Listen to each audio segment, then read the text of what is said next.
Chapter ১৩৮ giant pathway. সর্বশক্তিমান এবং সর্বজ্ঞ ঈশ্বর, সেই প্রভু যিনি সবকিছু সৃষ্টি করেছেন, সিটি অফ সিলভার থেকে আসা ওই তরুণের কথাগুলো নিয়ে ভাবতে ভাবতে ক্লাইন মোরেত্তি হেলান দিয়ে বসল। তার চেহারায় তখনও একটা গুরুগম্ভীর ভাব ধরে রাখা। সবকিছু সৃষ্টি করা প্রভু, এই ধারণাটা তার কাছে খুব একটা অচেনা নয়। The book of storms, the revelation of Evernight এবং অন্যান্য প্রচলিত লোককথাতেও সৃষ্টিকর্তাকে প্রায় একই রকম উপাধিতে ডাকা হয়েছে।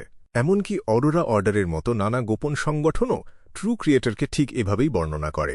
কিন্তু এই পৃথিবীতে সর্বশক্তিমান এবং সর্বজ্ঞ ঈশ্বর শব্দগুলো ক্লাইন এই প্রথমবার শুনল।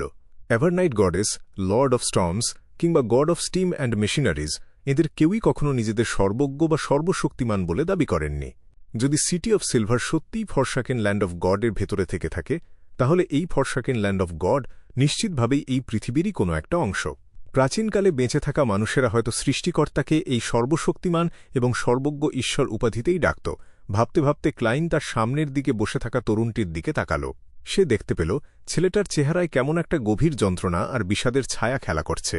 মিস্টার ফুলের দৃষ্টি নিজের ওপর অনুভব করতেই ডেরিক বার্গের মাথাটা যেন নিজের অজান্তেই নিচু হয়ে গেল।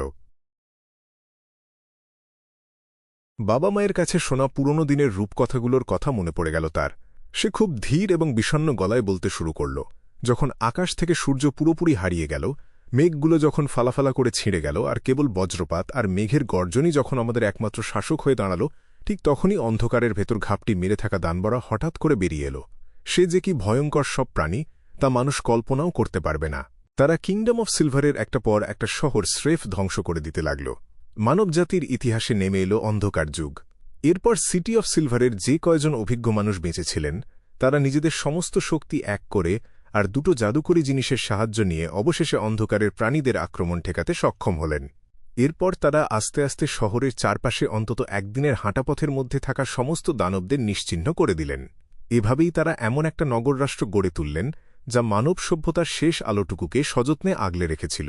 একদম স্কুলের পাঠ্যবইয়ের মতো একটা বর্ণনা কথাটা নিজের মনে না ভেবে পারল না ক্লাইন। তরুণটির কথাগুলো শুনে তার মনে হচ্ছিল সিটি অফ সিলভার বোধহয় নর্দার্ন কন্টিনেন্ট থেকে একদমই আলাদা অন্য কোনো একটা পৃথিবীতে অবস্থিত। হয়তো ফরসাকেন ল্যান্ড অব গডের বিশেষত্বই এটা। নিজের চেহারায় কোনো রকম ভাবান্তর না ঘটিয়েই সে ভাবল। ডেরিক নিজের শ্বাস-প্রশ্বাস স্বাভাবিক করে নিয়ে আবার বলতে শুরু করল, প্রথম কয়েক দশক তো মাটিতে কোনো গাছপালাই জন্মাল না। সিটি অফ সিলভারে তখন খাবারের মারাত্মক অভাব দেখা দিল। নিজেদের খিদে মেটানোর জন্য অন্ধকার জগতের সব প্রাণী আর অদ্ভুত দর্শন, সব বিকৃত পশুদের শিকার করা ছাড়া আমাদের আর কোনো উপায় ছিল না। শহরের মানুষের সংখ্যা তখন হু হু করে কমতে শুরু করেছিল। কিন্তু ভাগ্য ভালো, আমরা ব্ল্যাক ফেসড গ্রাস নামের এক ধরনের ঘাসের সন্ধান পেলাম। ওই ভয়াবহ পরিবেশের মধ্যেও সেটা বেঁচে থাকতে পারত, আর সেটাই হয়ে দাঁড়াল আমাদের একমাত্র নির্ভরযোগ্য আর স্থায়ী খাবার। বলা হয়ে থাকে মহান ঈশ্বর নাকি শেষবারের মতো দয়া করেই ওই ঘাসটা আমাদের জন্য রেখে গিয়েছিলেন। ওই ঘাসের ওপর ভরসা করেই সিটি অফ সিলভারে দিনের পর দিন, এক প্রজন্মের পর আর এক প্রজন্ম বেঁচে থেকেছে। অন্ধকার যুগে এটা টিকে ছিল প্রায় 2582 বছর ধরে। সময়ের এই দীর্ঘ হিসাবটা শহরের প্রধানেরা বংশপরম্পরায় লিখে রেখেছিলেন। কিন্তু সিটি অফ সিলভারের সাধারণ মানুষের জন্য সময়ের হিসাবটা অন্যরকম।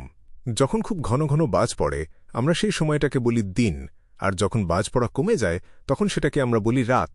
এটা আসলে বেশ গোলমেলে একটা পদ্ধতি, যার কারণে ঠিক কোন দিন কোন ঘটনা ঘটেছিল সেটা নির্দিষ্ট করে বলা খুব মুশকিল। কি অদ্ভুত জাদুকরী একটা জায়গা! ক্লাইন মনে মনে স্বস্তির নিঃশ্বাস ফেলল যে সে কথার ফাঁকে আগামীকাল শব্দটা ব্যবহার করেনি। তার বদলে সে বুদ্ধি করে আগামী 2 দিনের কথা বলেছিল। ডেরিক খুব সংক্ষেপে সিটি অফ সিলভারের ইতিহাসের স্মরণীয় কয়েকটি ঘটনা নিয়ে কথা বলল। তারপর বলল, শহরের লোকসংখ্যা যখন আবার একটা নির্দিষ্ট জায়গায় এসে পৌঁছাল, তখন বিয়ান্ডারদের সংখ্যাও বাড়তে লাগল। আমাদের 6 সদস্যের কাউন্সিল তখন অন্ধকারের রহস্য খোঁজার জন্য বিশেষ সব এলিট বাহিনী গড়ে তুলতে শুরু করল। এতদিনে আমরা আমাদের মূল এলাকার সবকিছু এবং কাছাকাছি থাকা শহরগুলোতে ঘুরে দেখেছি। এখন আমরা অন্ধকারের আরও গভীরে সেই ভয়ঙ্কর জায়গাগুলোর দিকে এগিয়ে যাচ্ছি। সীমানার কাছাকাছি গিয়ে আমরা অদ্ভুত সব ঘরবাড়ির কাঠামোর কিছু শহরের খোঁজ পেয়েছি, কিন্তু সেগুলো অনেক আগেই ধ্বংস হয়ে গেছে। আমাদের ধারণা বেঁচে থাকা অন্য কোনো মানুষেরাই হয়তো আশ্রয় নেওয়ার জন্য ওগুলো বানিয়েছিল। কিন্তু দুর্ভাগ্যবশত শেষ পর্যন্ত তারা অন্ধকারের প্রাণীদের কাছে হার মানতে বাধ্য হয়েছিল। তার কথায় এই যে অন্ধকারের প্রাণীদের কথা উঠে আসছে, এগুলো নিশ্চয়ই অন্ধকারের ভেতর লুকিয়ে থাকা সেই অচেনা দানবগুলোর কথা বোঝানো হচ্ছে, যা সাধারণ মানুষের কল্পনারও বাইরে। ক্লাইন এমনভাবে মাথা নাড়ল যা সহজে বোঝার উপায় নেই। একসময় এই কিংডম অফ সিলভার শাসন করত স্বয়ং দৈত্যরাজ। আর সেই কারণেই আমাদের হাতে যে বিয়ন্ডার চেইনটার নিয়ন্ত্রণ আছে সেটা হলো জায়ান্ট পাথওয়ে, যাকে অনেকেই divine blood warrior sequence pathway বলেও চেনে। ওই ধ্বংস হয়ে যাওয়া শহরগুলো খুঁজতে গিয়ে এবং বেশ কয়েকটা দানবকে মেরে ফেলার পর আমরা অন্য সিকোয়েন্সগুলোরও কিছু পোষণ ফর্মুলা পেয়েছি। কিন্তু সেই সিকোয়েন্স পাথওয়েগুলো পুরোপুরি সম্পূর্ণ নয়। সিটি অফ সিলভারের বর্তমান অবস্থার কথা ব্যাখ্যা করতে গিয়ে ডেরিক বলল। কথাটা শুনতেই ক্লাইনের মনের ভেতর একটা জোর ধাক্কা লাগল। যদিও সে তার বসার ভঙ্গিতে তেমন কোনো পরিবর্তন আনল না, তবে এটা স্পষ্ট যে সে এখন আগের চেয়ে অনেক বেশি মনোযোগ দিয়ে কথাগুলো শুনছিল। সিকোয়েন্স পোষণ নিয়ে আরও বেশি কিছু জানতে পারলে তো দারুণ হয়। দৈত্যরাজ, তার মানে সিটি অফ সিলভার, আর নর্দার্ন কন্টিনেন্টের ইতিহাস কি আসলে একটাই? সেকেন্ড ইপকের ইতিহাস হুমম একটা দানবকে মেরে ফেললে তার ভেতর থেকে একটা ফর্মুলা পাওয়া যায়? এটা কি কোনো খেলা নাকি? না, এর পেছনে অন্য একটা কারণ থাকতে পারে। ওই দানবগুলো হয়তো একসময় মানুষ ছিল, বিয়ন্ডার ছিল। হঠাৎ করেই ক্লাইনের মনে হল তার কাঁধের ওপর কে যেন একটা ভারী পাথর চাপিয়ে দিয়েছে। ডেরিক দেখতে পেল মিস্টার ফুল কোনো উত্তর দিচ্ছেন না। সে দাঁতে দাঁত চেপে কিছুক্ষণ কি যেন ভাবল, তারপর বলল, জায়ান্ট সিকোয়েন্স পাথওয়ের নামগুলো হল sequence 9, the beyonder warrior, sequence 8, gladiator, sequence 7, weapons master, sequence 6, dawn paladin, sequence 5, guardian এবং সিকোয়েন্স 4, ডেমন হান্টার। এর চেয়ে ওপরের দিকের সিকোয়েন্সগুলোর নাম একমাত্র ওই 6 সদস্যের কাউন্সিলের প্রবীণ সদস্যরাই জানেন। সিকোয়েন্স 4, ডেমন হান্টার, এটা কি তাহলে একটা হাই সিকোয়েন্স পোষণ ফর্মুলার নাম? জীবনে এই প্রথমবার সে এমন কিছু শুনল। শেষমেশ উঁচু দিকের একটা সিকোয়েন্সের নাম জানতে পেরে ক্লাইন মনে মনে ভীষণ খুশি হল। তবে তার সন্দেহ হল এটা হয়তো খুব প্রাচীন আমলের একটা নাম। নর্দার্ন কন্টিনেন্টের বর্তমান নামগুলোর সাথে এর হয়তো কোনো মিলই নেই, ঠিক যেমনটা স্টর্ম প্রিস্ট আর সিফেয়ারের বেলায় ঘটেছিল। ওহ, বিয়ন্ডার ওয়ারিয়ার, গ্ল্যাডিয়েটর, উইপন্স মাস্টার নামগুলো কেমন চেনা চেনা লাগছে। আরে হ্যাঁ, যুদ্ধের দেবতার চার্চের নিয়ন্ত্রণে থাকা সিকোয়েন্স পাথওয়েটাও তো ঠিক এই রকমই। সিকোয়েন্স 9, ওয়ারিয়ার, সিকোয়েন্স 8, পিউজিলিস্ট, আর সিকোয়েন্স 7, উইপন্স মাস্টার। নিরাপত্তার খাতিরে ক্লাইন শুধুমাত্র যুদ্ধের দেবতার চার্চের অধীনে থাকা প্রথম 3টে সিকোয়েন্সের নামই জানতে পেরেছিল। কিন্তু এখন এই দুটো পাথওয়ের মধ্যে যে একটা বিশাল মিল আছে সেটা পরিষ্কার বোঝা যাচ্ছে। এগুলোর মূল অর্থের দিকে তাকালে দুটো আসলে একই জিনিস। যুদ্ধের দেবতার চার্চ যে সম্পূর্ণ সিকোয়েন্সটা নিয়ন্ত্রণ করে, সেটাই তো আসলে জায়ান্ট সিকোয়েন্স পাথওয়ে লোকমুখে শোনা যায়। থার্ড ইপক অর্থাৎ ক্যাটাক্লিজম ইপকে নাকি একজন দেবতার আবির্ভাব ঘটেছিল, যিনি ওই দৈত্যরাজের সমস্ত সম্পত্তির উত্তরাধিকারী হয়েছিলেন, নাকি তিনি নিজেই আসলে সেই প্রাচীনকালের একজন দৈত্য ছিলেন? নিজের চেহারায় শান্তভাব বজায় রেখেই ক্লাইন মাথার ভেতর পুরো ব্যাপারটা বিশ্লেষণ করে একটা সিদ্ধান্তে পৌঁছানোর চেষ্টা করল। ডেরিক তার কথাগুলো বুঝিয়ে বলতে লাগল। প্রথম দিকে সেই দুঃসহ কষ্টের সময়টা পার করে আসার পর থেকে আজ পর্যন্ত সিটি অফ সিলভার ওই 6 সদস্যের একটা কাউন্সিল দিয়েই পরিচালিত হয়ে আসছে। কাউন্সিলের যে প্রবীণ সদস্য সবচেয়ে উঁচু পদের অধিকারী, তাকে বলা হয় চিফ। বাকি 5 জনের পদমর্যাদা একদম সমান সমান। বর্তমানের এই 6 সদস্যের কাউন্সিলটা তৈরি হয়েছে 3 জন ডেমন হান্টার, সবচেয়ে শক্তিশালী 2 জন গার্ডিয়ান আর একজন শেপার্ডকে নিয়ে। তার মানে সিটি অফ সিলভারে 3 জন হাই সিকোয়েন্স বিয়ন্ডার আছে, একেবারে উপদেবতার মতো শক্তিশালী মানুষ। এই 3 জন মিলেই তো ট্যাট ক্লাবকে 100 বার গুঁড়িয়ে দিতে পারবে। ক্লাইন এবার একটু ভয় পেয়ে গেল। একজন হাই সিকোয়েন্স বিয়ন্ডারের চোখের সামনে দিয়ে কাউকে নিজের দলে টেনে নেওয়ার মতো দুঃসাহস সে এখনও দেখায়নি। তবে পরমুহূর্তেই সে ভাবল, এই ছেলেটা তো নেহাতই একজন সাধারণ মানুষ, এমনকি সে সিকোয়েন্স 9তেও পৌঁছায়নি। তাই ওপর মহলের কর্তাদের নজরে পড়ার মতো তেমন কোনো সুযোগই তার সামনে নেই। কথাটা ভেবে ক্লাইন আবার একটু স্বস্তি পেল। এই শেপার্ড কি তাহলে অন্য কোনো সিকোয়েন্স পাথওয়ে থেকে এসেছে? হয়তো ওই অসম্পূর্ণ পাথওয়েগুলোর কোনো একটা থেকে। নামটা শুনে কেমন যেন অরোরা অর্ডারের কথা মনে পড়ে যাচ্ছে। অরোরা অর্ডারের যে সদস্যটা মিস্টার জেডকে চিঠি লিখেছিল, তার নামটা যেন কি ছিল? সে তো চিঠিতে বারবার প্রভুর ভেড়ার পালের কথা বলছিল। ক্লাইন তার আয়েসি ভঙ্গিটা ধরে রেখেই খুব স্বাভাবিক গলায় জিজ্ঞেস করল, শেপার্ড? হ্যাঁ, এটা এমন একটা সিকোয়েন্স পাথওয়ে যা আমরা অন্ধকারের প্রাণীদের হাতে ধ্বংস হয়ে যাওয়া একটা শহর থেকে পেয়েছি।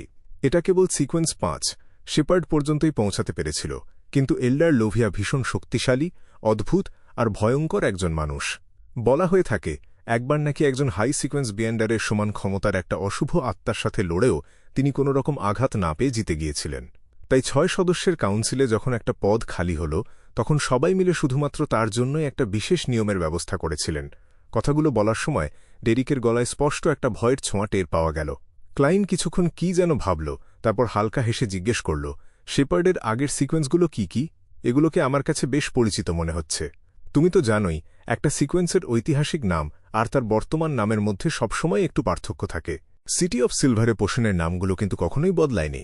ডেরিক নিজের স্বভাবসুলভ ভঙ্গিতেই প্রতিবাদ করে উঠল।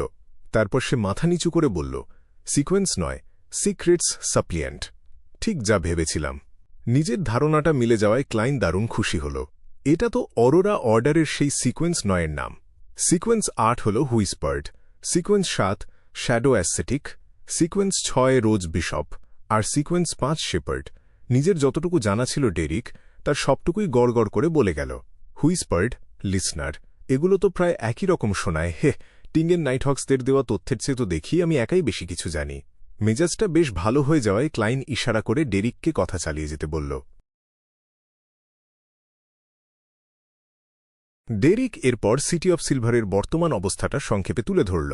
তারপর একসময় নিজেকে আর সামলাতে না পেরে সে বলেই ফেলল, ভাগ্যের এক চরম অভিশাপ নিয়ে আমি বেঁচে আছি। সিটি অফ সিলভারের কোনো নাগরিক, সে সাধারণ মানুষ হোক কিংবা বিয়ান্ডার, মারা যাওয়ার পর আমরা সবাই অশুভ আত্মায় পরিণত হই। একজন বিয়ান্ডারের আত্মা তো আরও বেশি অদ্ভুত, ভয়ঙ্কর, আর তাকে সামলানো অনেক বেশি কঠিন। অতীতে এমন অনেক ঘটনা ঘটেছে যখন এই অভিশাপের কারণে সিটি অফ সিলভার প্রায় ধ্বংস হতে বসেছিল। এই অশুভ আত্মাকে জেগে ওঠা থেকে আটকানোর একমাত্র উপায় হল সেই মানুষটাকে তার নিজের রক্তের সম্পর্কের কারও হাতে মারা পড়তে হবে। কি নিষ্ঠুর একটা ব্যাপার! আমি আশা করি তুমি একদিন অনেক শক্তিশালী হয়ে উঠবে আর সিটি অফ সিলভারের মানুষদের এই অভিশাপ থেকে মুক্তির কোনো না কোনো উপায় ঠিকই খুঁজে বের করতে পারবে। ক্লাইন, যে কিনা মিস্টার ফুল হিসেবে স্রেফ একটা ফাঁপা খোলস মাত্র, সে এই মুহূর্তে লোক দেখানো কিছু সান্ত্বনার কথা শোনানো ছাড়া আর কিছুই করতে পারল না। আর এই কারণেই আমি সূর্য হতে চাই। যখন আমাদের এই জমিনের বুকে সূর্য আলো ছড়াত, তখন তো আমাদের এই অভিশাপের মুখে পড়তে হয়নি। দারুণ কষ্ট আর যন্ত্রণায় ডেরিক বিড়বিড় করে কথাগুলো বলল। ক্লাইন আলতো করে মাথা নেড়ে জিজ্ঞেস করল, তুমি সেই সুযোগ নিশ্চয়ই পাবে। তবে মনে রেখো, আগামী 2 দিনের মধ্যে যে কোনো সময় আমি তোমাকে এখানে টেনে আনতে পারি। তাই এই সময়টায় অন্য মানুষদের কাছ থেকে একটু দূরে থাকার চেষ্টা করবে। ঠিক আছে, ডেরিক খুব গাম্ভীর্যের সাথে উত্তর দিল। তার আগে তোমাকে নিজের কোড নেম বা ছদ্মনামটা ঠিক করে নিতে হবে। ক্লাইন হাসল, তারপর টেবিলের ওপর রাখা ট্যাটকার্ডের বান্ডেলটার দিকে আঙুল তুলে ইশারা করল। ডেরিক যে জীবনেও ট্যাটকার্ড দেখেনি, সে ব্যাপারে ক্লাইন একদম নিশ্চিত ছিল।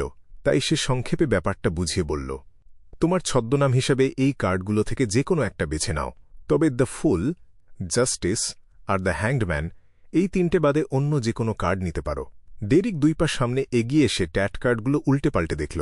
তারপর কোনো রকম দ্বিধা না করেই বলল, সূর্য, আমি দ্য সান কার্ডটা বেছে নিচ্ছি।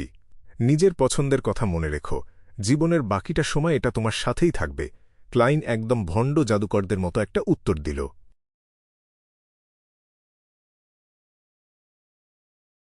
সেই সাথে সে হাত বাড়িয়ে খুব নিয়ন্ত্রিত ভঙ্গিতে দুজনের ভেতরের এই যোগাযোগটা বিচ্ছিন্ন করে দিল। তারপর সে চুপচাপ দেখতে লাগল। চারপাশে সেই গাঢ় লাল আভাটা আস্তে আস্তে মিলিয়ে যাচ্ছে, আর তার সামনের তরুণটি যেন ধোঁয়ার মতো শূন্যে একটু একটু করে বিলীন হয়ে যাচ্ছে।